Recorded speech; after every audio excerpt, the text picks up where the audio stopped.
We are busier than ever juggling. This causes a lot of problems because every single buddy that is working needs to feel like they're always on. There's no downtime. The pressures, especially given the costs of living today, of working and working and earning, is still leaving that divide and conquer mentality. So it's, you do it. You're better at this. Life became busy, and I found myself leaning more and more away from, all of my financial affairs and losing that financial independence. I didn't realize it though until I faced divorce. And I kind of had that aha moment. It was very naive. Again, I was in my late 30s when suddenly my life blew up. And my husband, after 20, being together 20 years, announced that he was in love with someone else and wanted a divorce. And I was completely blindsided. We might have economic power because we're going to control $30 trillion, but we need to make sure that we are. This month, we're discussing every aspect of money because money affects every aspect of our lives. It often determines who we will marry or divorce, be friends with or not. As children, we saw the adults around us and their behavior around money. And we now know that our beliefs around money has been programmed at a very young age. These beliefs we picked up as children still impact our lives as adults. So obviously a discussion around psychology of money is one we need to have and understand. And we need to understand our own psychology and behaviors around matters of money and wealth. Today I'm discussing women, money and wealth with Steph Wagner, National Director of Women and Wealth at Northern Trust Corporation. Steph's journey from fast-paced world of investment banking to overcoming financial insecurity after divorce is testament of transforming challenges into opportunities. She is passionate about the psychology of money and loves discussing how women can shake up the stigma around money, steps into financial power, and cultivate the mindset of true financial independence. Steph, welcome. I'm so excited to have you and have this conversation with you. Yeah, no, absolutely. Thank you for having me. And I appreciate that intro. That's so impressive. I'm sure there's a lot I left out. It doesn't really describe the magic of who you are, but I'm trying. I appreciate that so much, but you're right. This is a topic that I'm very passionate about. So thank you for having this conversation. I love saying in one of the magazines I read it where you said, instead of allowing aging to limit us, let it empower us, or let us be empowered by it. Recognizing the incredible advantage of our life experiences give us as we embark on new journeys and fulfill new dreams. And that is so apt for women in their second stage as we embark on a new stage and as we create a new life. So let's talk about money. But first, share your story that got you so passionate about money and about women and money in particular. Well, thank you. No, it all stemmed from my personal journey. As you alluded to in my intro, I started my career in investment banking. Later on, went into private equity, and really was very comfortable around the topic of money, but not from a personal wealth perspective, right? I was doing it through my work on the corporate finance side. Well, life happened. I was suddenly pregnant with my second child. I had a 2-year-old at home. I was trying to navigate this crazy world of the demands of private equity, and something had to give. My husband at the time was traveling over 150 nights a year. And I kind of took a pause and said, this isn't conducive to the type of environment that I want for me and my family. And so I quit. And I really began to lean out of not only my earning power, which is a whole different topic, but because of the day-to-day busyness of life, raising 2 kids, subsequently 3, ultimately I had 3 boys, life became busy, and I found myself leaning more and more away from, all of my financial affairs and losing that financial independence. I didn't realize it though until I faced divorce. And I kind of had that aha moment of, what did I lose? What did I step away from? How is this going to impact my future, my children's future? And I had to rebuild. I not only had to rebuild my career after 14 years out of the workforce, but equally important, maybe even more importantly, is I needed to rebuild my wealth. I really needed to learn how was I going to take any of the income that I was going to make, but really turn it into financial security long term. And that really requires a deep understanding of building a solid financial foundation for yourself, learning how to think strategically. And through that journey of rebuilding, I became very passionate about helping other women navigate this, because if I was struggling with a finance background that I had, what was the average woman who didn't have that background? How was she navigating it? And at the end of the day, and I love that you brought up longevity, because all of this happened in my, late 30s, 40s. But frankly, doing this work really has helped prepare me to thrive during those later years. And that's why it's so important. And it's never too late for women, quite frankly, because to your point, we have so many chapters to live, so many chapters to create opportunities for, and having that financial security is a critical, critical step. So that's a little bit about my backstory, but really more importantly, I think why this work is so important as we look, to helping other women. Yeah. As sad as your story is and as stressful as it must have been, there's so many women with similar stories. Yeah. And if I could, Hilda, it's not just divorce, right? It could be loss of a spouse. It could be, even if you're married, maybe there's a loss of a career or a business that your family has that fails, or an illness, a medical crisis. There are so many other things that can happen to us that really we must be prepared to react and make good decisions in order to preserve the security for our family. What, now looking back, because there's a lot of women, something's got to give, like you're saying, like your husband's working, you working, the 3 kids in the middle.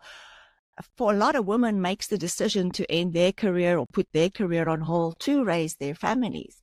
Is there anything they can do during that 15, 20 years that they're going to do that you want to talk? No, for sure. I think I approach all of this, and you're right. It was a really difficult time, and I just scratched the surface of my story. There was a lot of deep wounds and shame. You talk about the psychology of money, of how did I get into this place? Why did I even have this relationship with money that would allow me to step back? Why did I not want to have these conversations? But I don't have any regrets, because I do believe in life that everything happens for a reason. We learn from our challenges. We never succeed without walking through the fire and really having tough conversations with ourselves. But I do think there were lessons learned, to your point. And those lessons definitely centered around, I wish, and it would use those lessons as really words of caution or advice, is never, ever, ever step away from your financial power. Don't lose your economic agency. What does that mean? We can unpack that in a second.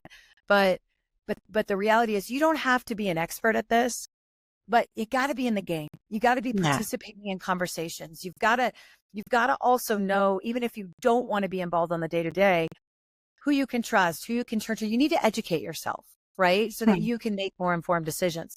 But also, I really had an attitude. It was very naive. Again, I was in my late 30s when suddenly my life blew up. And my husband, after 20, being together 20 years, announced that he was in love with someone else and wanted a divorce. And I was completely blindsided. But I had always had this attitude, this could never happen to me.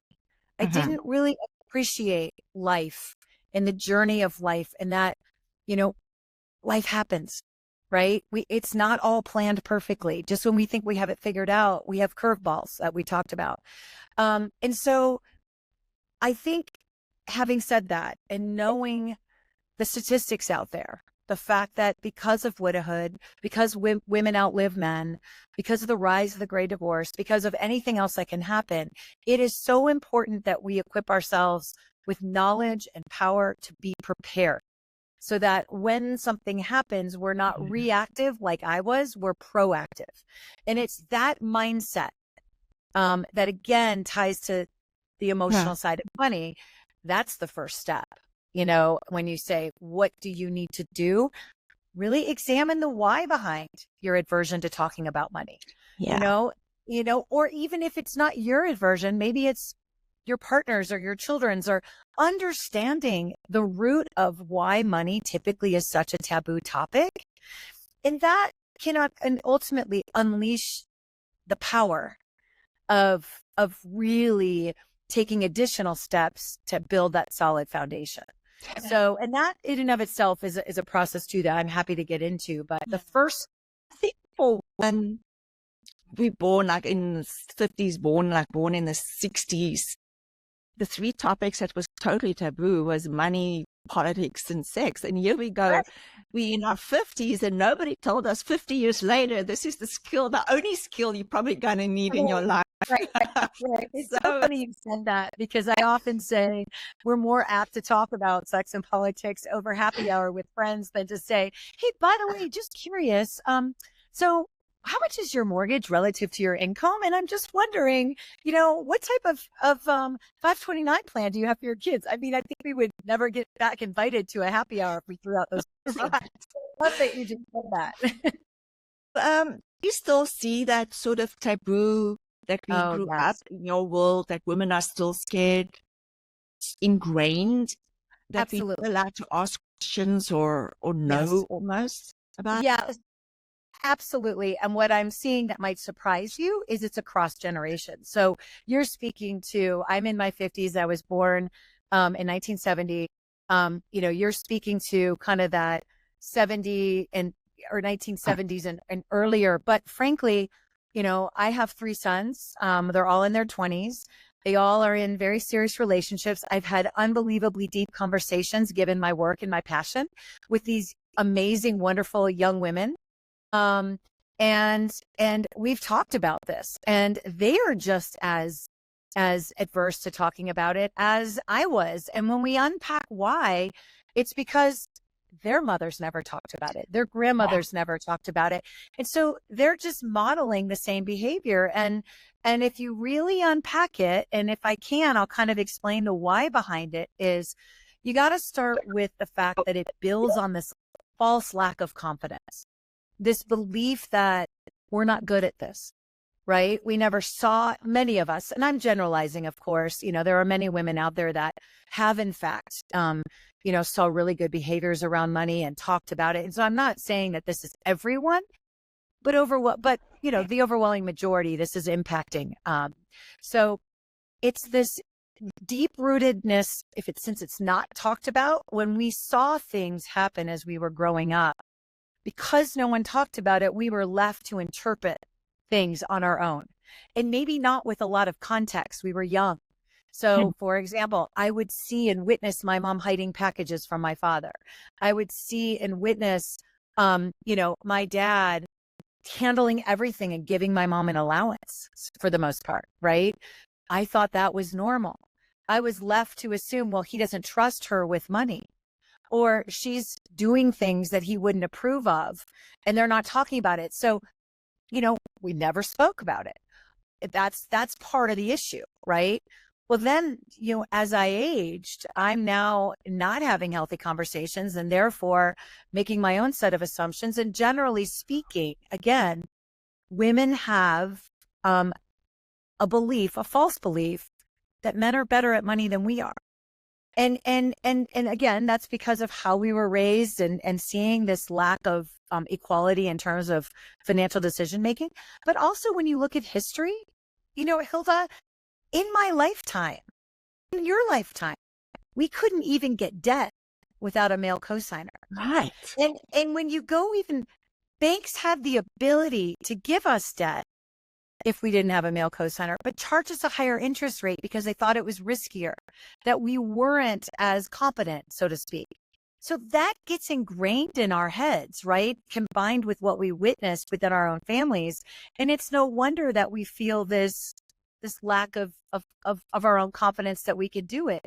So the first step is building awareness around, what did we see? What did we do that left money messages within our heads that may not be really healthy for us? And, as in anything, money aside, the first step to change is awareness, right? Yeah. So I always say, everyone has a money story. Everyone I, has a set of beliefs, right? That were established by watching and seeing. And when you begin to write your money story, sitting back and recognizing the why behind your behaviors today, you start to see what you need to unpack and what you need and what doesn't work for you anymore. And, I think there's tremendous opportunity because the reality is statistics show women actually make better investors. We by a pretty decent amount. And heard that. It's fascinating because we have more patience at heart. We're not so aggressive. We have intuition. and we're not as focused, generally speaking, on the return. We're focused on how do we do this in a way to accomplish our goals. And there's a lot of thought around it that all that additional thought and it can help contribute to making, really informed decisions when we think about our investments. Again, we're generalizing here. So it's really important to stress. Yeah. But do you see, and back to the multi-generational, it's not going to change until we change. It's not going to change until we have dialogue with our sons and daughters around, healthy conversations they should be having with their partners or future partners. Learning from our stories, being comfortable to say, here's what I did and the risk I put myself in, and here's how it didn't work for me. And here's why you need to take the action to learn. At the end of the day, the solution is all around financial literacy. It's willingness to learn and not being overwhelmed by this topic, but going, all right. And I think to be fair, Hilda, how we learn is important. I think we as an institution, as a financial service, I mean, you mentioned I work for Northern Trust. We have a whole program called Elevating Women that is centered around financial literacy. How experts teach is really important because I think too often nobody wants to be lectured at, right? No one wants to be told. We want to do it in conversation, through stories, through understanding, and in a way that meets us where we're at instead of further intimidates us by using a bunch of jargon and complicated terminology. I think the financial world ruled by men or run by men thus far, they make it complicated so that they can be important. And because if their clients understand as much as they do, I think that's just my perception of it, but I think it's changing. But that was like men, they're trying to look important and they use these big words and they use things that feel so intimidating that women are so scared of asking more questions. Well, and I don't think it's necessarily a gender thing, to be honest. I've seen just as many women in the financial service industry that are really, this is their expertise and they live it and breathe it every single day. That can oftentimes confuse. I don't think the intention is I think everyone's intention is pure, but the reality is there needs to be more understanding that this is a foreign language to many people, men and women. I think the difference though is when we think about gender is men are less ashamed to speak up and say, I don't know what you're talking about. Where frankly, and I can share a personal story, Hilda, I was a financial expert. I was a vice president of a private equity fund. At the time of when I leaned out of my career, as I shared, and then ultimately 14 years later was facing divorce and having been out of the workforce and having to build a team and figure out how I was going to do this on my own, but also have the support I needed. And I was out interviewing, wealth advisors and investment managers. And I sat there and there was a lot of assumptions made about me because I had been in private equity. So the woman actually on the other side, I was interviewing a woman who is an unbelievable wealth advisor, so good in her field. She was throwing out a bunch of jargon, but it isn't jargon in her world. It's a language she uses every day. I just hadn't heard of it. In addition, she was also throwing out acronyms. And she made an assumption about me that because I'd been in private equity and very comfortable in finance, I knew what the heck she was talking about. I had no clue. And I felt so small because she thought I knew. And so instead of me standing up for myself, I thought I needed to know and I just didn't know. And I kept it was ashamed. I left there feeling smaller than I had ever felt. You made yourself smaller. I did it. I should have had the confidence to say, stop. I don't know what in the heck you're talking about. And that's on me. And that's on us. On every person that doesn't ask. That we need to say, it's okay to say what we don't know. It's okay to hold other people accountable. It's okay to be vulnerable, right? It's important to be vulnerable in order for there to be, otherwise we're going to stay stuck. And you know, that's not going to help anyone. You know, it's not going to help our advisors. There'd be better advisors. So I just tell you that story because, you know, I experienced it personally and I did have a background in it.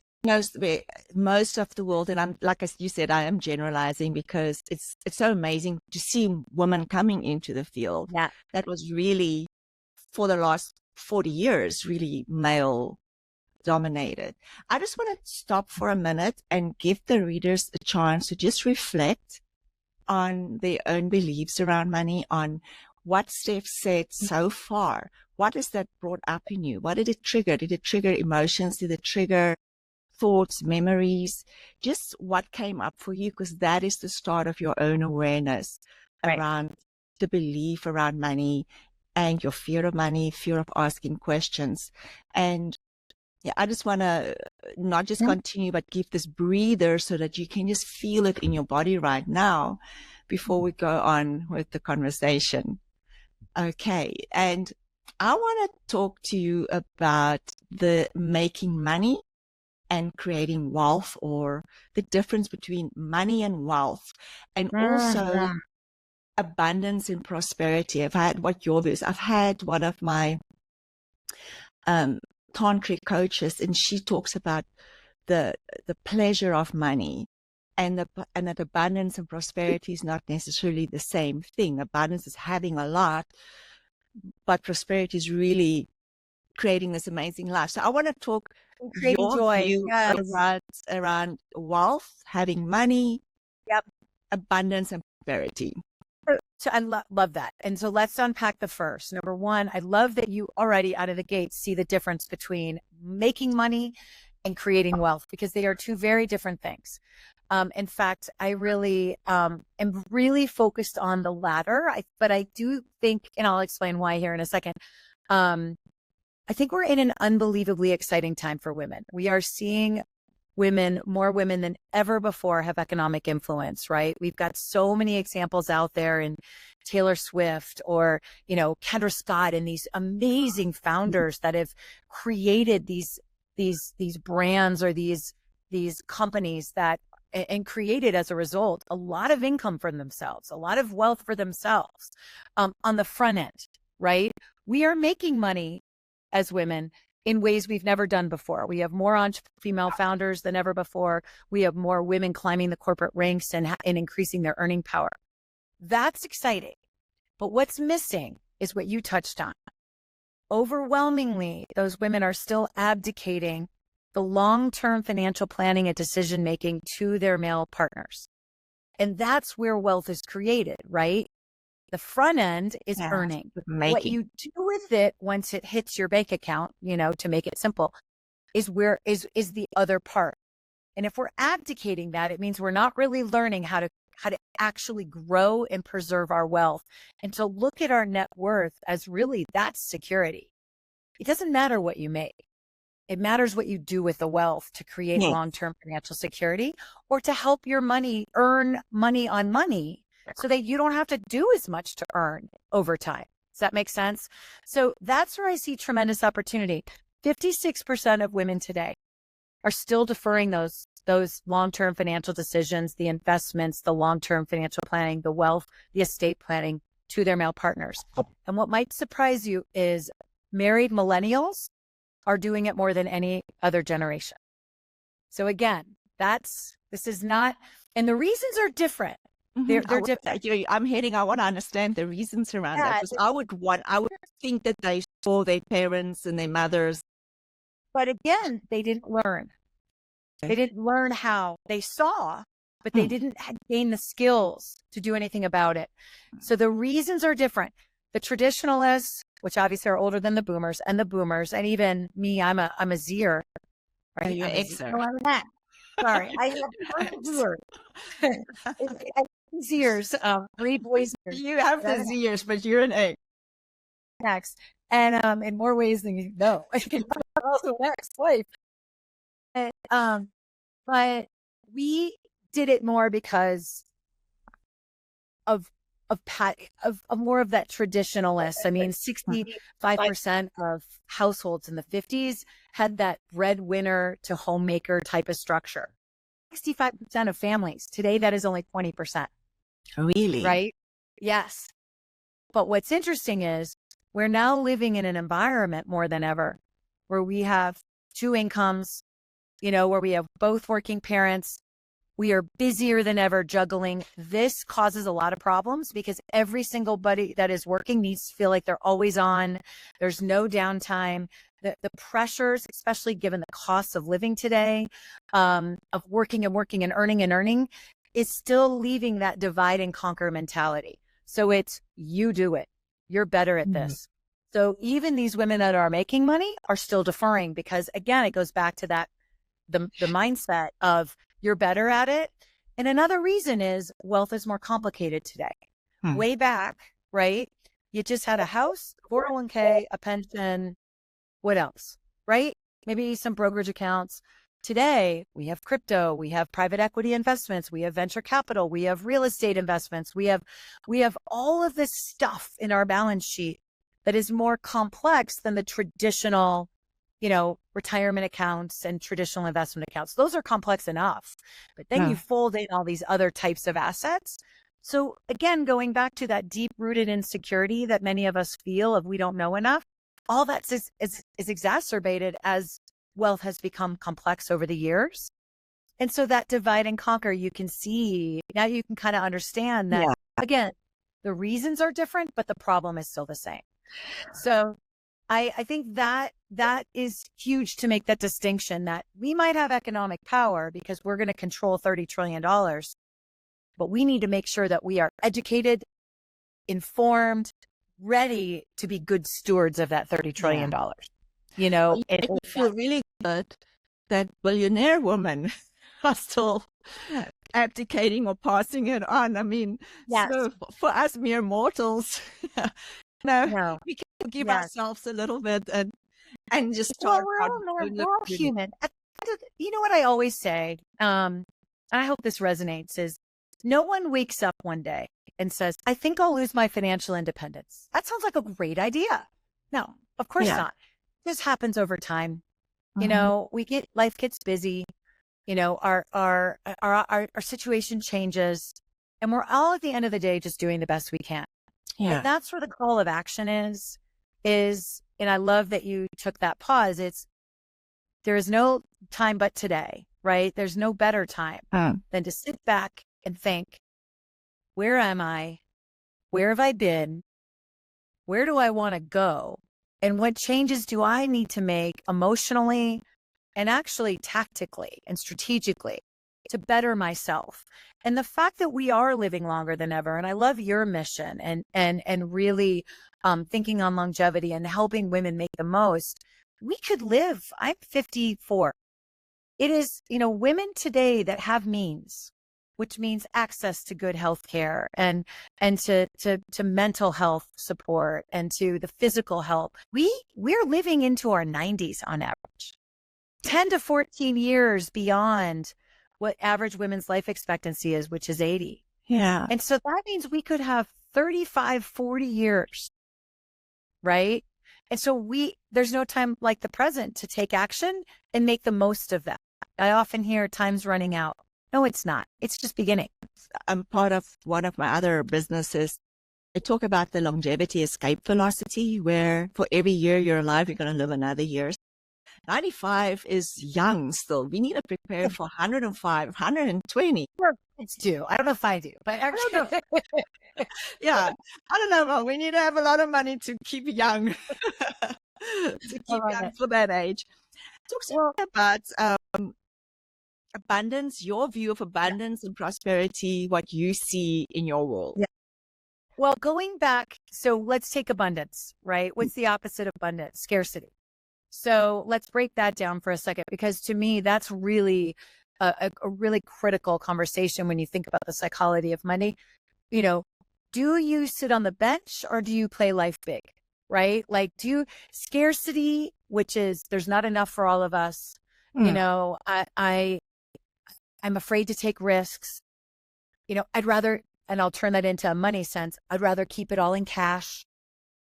It's probably the worst thing you could do, right? Mhm. Because inflation, that money is worth less because of inflation and the value of what that money could do out in the real world in terms of purchasing power.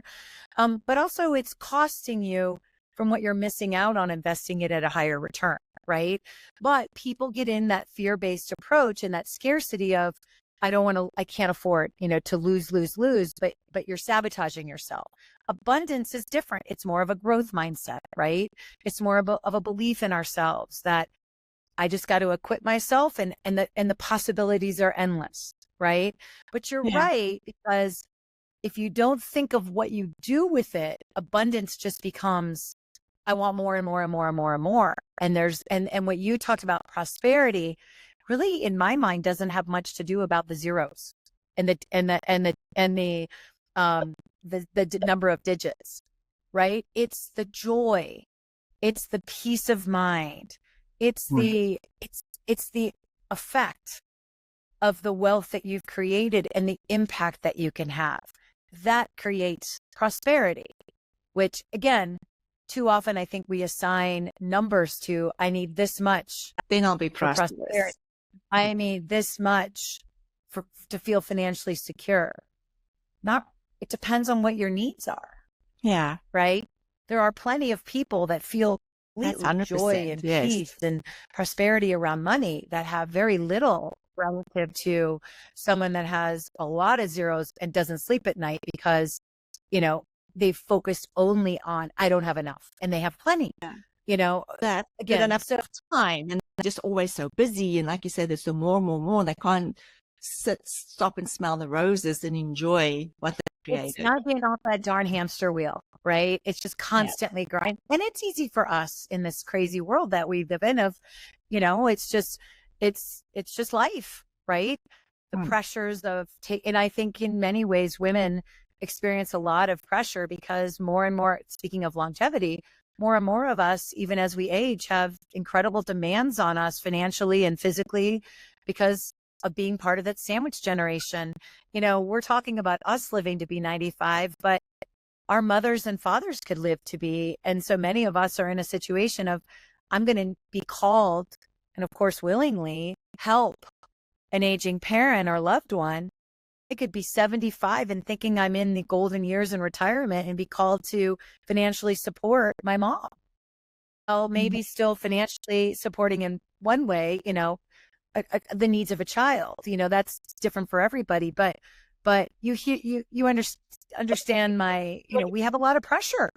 And so having Yeah. the right mindset to make sure that we are positioning ourselves to not Mhm. only create wealth, by having that growth or abundant mindset and to believe in ourselves, but then also to translate that into how do we do good with that, both for ourselves and for other people to create joy and prosperity. Briefly touch on the wealth transfer. I read everywhere like the biggest wealth transfer is happening, about to happen, and women is going to control. I think you just mentioned $30 trillion. So it's almost there's no option for us. We need to learn how to deal with money because we are going to control $30 trillion. It's not small. There's a lot of zeros in that. A responsibility and a great opportunity. It is, if you unpack that, of course, a lot of that wealth is creation, not just all transfer through inheritance. There is creation in terms of of us controlling wealth. But you're right. The overwhelming majority is inheritance, either by spouse or spousal transfer. So that could be divorce and it's changing hands, or death, and becoming a widow. And then also just natural inheritance. So that would be going to the next generation. But there is a lot of talk when we think about the great wealth transfer of the rising gen and the next generation. But no, it starts first with women because of how long we're living, and what we're creating. So I'm glad you brought that up. I think it's important to note that it's not just going to the younger women, right? It's going to the older women too, because of how long we're living. And we do have a tremendous opportunity. We do have a tremendous responsibility, I think, that we put that back into the economy in ways that are making real impact. Yeah. Both in our purchasing power, but also, I am amazed at how women are redefining philanthropy today, and not just giving in traditional ways, but thinking, how do I go and support and solve for problems in the world, like this lack of funding for female entrepreneurs? In my world, I see that every day. Getting really smart about that, really learning, how do I be strategic with my investments and create more impact, to solve for some of the issues that women, are facing. And that takes education. At the end of the day, it all boils down to financial literacy. Where can women go for education? And leading with that question, where can women our age, mid-50s, heading for 60s, go? Like, where do they start? Where do you start if you've been married 25, 30 longer years, and now you're facing 60? I am. Luckily, Yeah. I never but where do you start? Like, where do you go for education? Sure. Before you turn external, okay, and search, look internal. And you brought the first step up is understand your relationship with money today. Understanding those mental blocks, understanding the why behind your lack of comfort around this, and why maybe some of your habits and behaviors need to change. Where did they stem from? What do you need to do to change them? That's number one, really understanding your relationship with money. Number two, again, this is your internal homework. Understand your money, what you have today. Understand your wealth. Take the time to really know, where does your money live? What are unpack your accounts, everything you own, everything you owe. And I don't just mean making a list. I mean really understanding those assets and those liabilities. What interest rate are you paying? What are the terms of them if you pay something off early? Are there any penalties? What are the different aspects of what you own? Is not all assets are the same, right? So how liquid is that asset? How quickly can it be turned into cash if you needed it? Is that asset that money is sitting in? Is it being put to its highest and greatest use? Or like I mentioned, do you have too much in cash and kind of sabotaging your money's ability to grow? We could do an hour session. We could do a 6-hour session on every one of these if you really dive deep. But you can see how taking inventory is a really critical step. And it's not just what you own and what you owe. You got to understand your spending. How are you, again, it's important what's coming in, but it's more important what's going out, because if more stuff's going out than coming in, you're taking it from your balance sheet. You're either borrowing more or taking it out of an investment or savings. And too often, in fact, I think 65% of people today have no idea what they spent last month. Crazy. You're not alone if you don't know, but that's the first, though, that's your homework first. Then comes a commitment to expand your knowledge. Now I have a whole curriculum this is what you need to know. These are the 4 principles, but that aside, it's committing to learn, reading, being part of a community that talks about this. I mentioned at Northern Trust, we've created this Elevating Women community, which is centered around bringing women together, talking about these issues, talking about investing, talking about philanthropy, talking about the wealth transfer, talking about how to raise kids in wealth, have conversation with other women, share experiences, look at outside experts, but do it in a way that drives conversation. Because if you don't have context for what you're learning, you don't have enough tools to apply it into your everyday life. And that's why I think being inspired by others, understanding you're not alone, having conversations, with the right education can be incredibly, incredibly powerful. And of course, there's a lot of online resources and whatnot. But, you mentioned the magazine. I love that you're reading that. I think there's an awful lot of stuff out there on the web, but it's not what you read, it's how you're reading it and what you're doing with that knowledge. But you mentioned what I really love is the hardest work is the inner work. It's so much easier to just go external and absorb information, but it goes through the same filter so that you cannot really benefit from what you're learning because your filter is still putting you into scarcity. Correct. Yeah. And I would say if you said, Steph, what is the one thing, the one tool? And I think there are many tools. So it's hard to boil it down to one. But if you said, what is the one tool that you need in your toolbox to build a good foundation, is understand how money works. Understand the concept of compounding and the earning power that money invested has if you invest it well and you let it grow. Too often pull the money out and we stop its earning power, or we're investing it in a way that's not aligned with our goals. And so there's a mismatch. Yeah. And it's not being, and that's a process. But so the overall commitment is, I want to understand how money works. I want to understand how it grows. And it boils down to understanding this concept of compound interest and compounding. And that phenomenon is powerful if invested the right way. The compounding of money, just a rule of thumb, money doubles 10 years if you let it, and that's a very high level rule of thumb. But the key is investing it so it earns that, not touching it. Yeah. And too often we just don't have the additional knowledge to understand the importance of that and how to build, off of that. You mentioned that I don't know if you mentioned it, but I know you have a book coming out.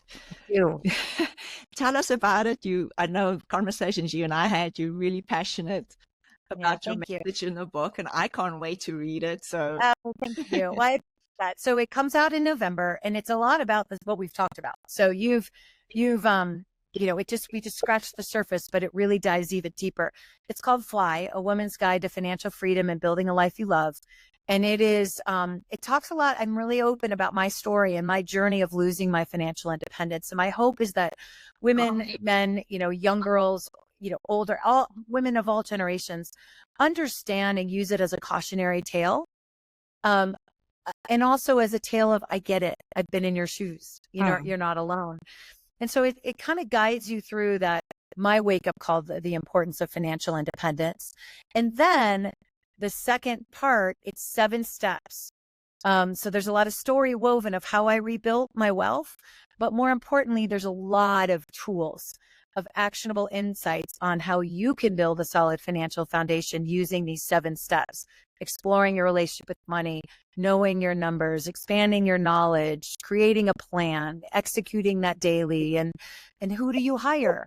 And then the last chapter, which I really love, is, how do you get smart with your love life too when it comes around money, right? Because I think so often that's a really big thing, whether it's our first relationship or a second or third relationship, whatever the case may be. We can't lose our financial power once we gain it, but we also can't shut ourselves out from the people we love. We have to learn, to do that well and wisely. So, I'm excited about it. And thank you for mentioning it. I'm hoping it helps many, many women across the country. Will women know when you said in November, so will it, I'm sure it'll be on Amazon. Yep, it's already available online on Amazon and Barnes and Noble, and so you can Google it, and then the pub date is so pre-orders are already available, and then it's released on November 11th, 2025. Lucky 11/11. I don't know how that happened. I was so thrilled. I love it. It's not my cup. I said, well, okay, I'm going to go with this. And you're going to change a lot of lives with your book. Well, thank you. And thank you for the work you're doing. It's so important to have conversations like this across so many spectrums of topics. And, it really does it takes a village. It takes all of us coming together and talking, with our gifts and with our passions to really help women make the most of their lives, to make us, to help us make the most of our own life. I also just want to just touch on how can women get hold of you? Is it through Elevating Women? Do you want to talk a little bit Sure. about who Yeah, that caters absolutely. to, or how can women? Yeah, I please reach out, through Northern Trust Elevating Women. There's a way to, you can fill out a form and it'll connect and you can connect and be part of our community that way. Also, I'm on Instagram, I'm on, LinkedIn. So I would invite anyone to reach out. And I must admit, I'm just building my Instagram account now, and this book is coming out. I will tell you that my aversion to social media is probably very similar to many women's aversion to money. So I'm taking my own bit of advice right now as I'm leaning in. Really leaning in to find out what's happening. I'm leaning in and seeing, okay, I see what makes me uncomfortable. I got to go all in. So yeah, you look pretty much like an all-in person in any case. well, I try. So one of my is I have questions from previous guests for future guests. So in closing, a question for you is, what do you not want anyone to know about you? What do I not want anyone to know about me? Well, so now the cookie's out the jar. Well, no, I love it because I'm actually, no pun intended, pretty much an open book. I was with the amazing Cheryl Strayed this weekend. Unbelievable. It was one of the most powerful days of my life. I'll be honest with you.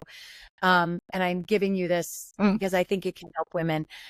She is a woman that is all about being vulnerable and being real and having honest and real conversations to live our truest self. So I think I agree with her. I think it's the only way. So as a result, I try to be very vulnerable and open. So there's not much. But I do think, I will tell you, I'll be honest, despite all the work, despite a big commitment that I made a long time ago when I faced betrayal from someone that I loved for so long, that rocked my world, that caused me to close up in many ways, as much as I've tried to never let that control me, right? And to open up my heart and trust again. I'm still, I will tell you, I'm still a work in process when it comes to, feeling that fear of abandonment, feeling that fear of I'm going to get hurt. And I'm still working on how I stay open, and not let that hold me back, because in so many ways, I am so excited about the next chapter of my life.